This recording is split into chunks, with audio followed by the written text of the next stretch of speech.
இப்போ நம்ம ஆட்சியில் இருக்கிறவங்க நமக்கு எதிராக பேசுகிறாங்க இல்லையா? இது வரைக்கும் நாம் சொன்ன பொய்யெல்லாம் நம்பிக்கிட்டு மக்கள் நமக்கு ஓட்டு போட்டுக்கிட்டு இருந்தாங்களே.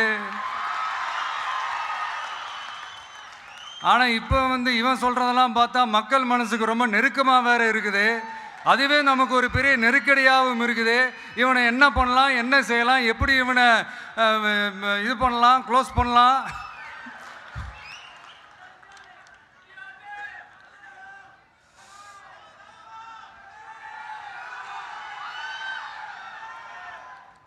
எப்படி இவனை க்ளோஸ் பண்ணலாம், ஒரு கன்ஃபியூஷன் ஒன்று வரும். அந்த கன்ஃபியூஷனில் கத்துறதா கதறதா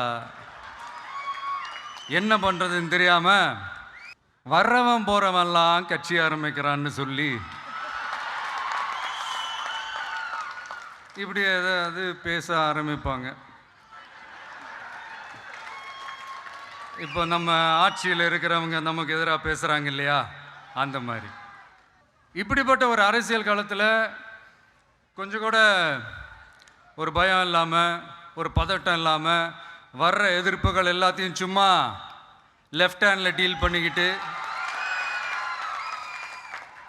இதோ நம்மளுடைய தமிழக வெற்றி கழகம் முதலாவது ஆண்டை கடந்து இப்போ 2வது ஆண்டில் அடி எடுத்து வைக்கிறோம்.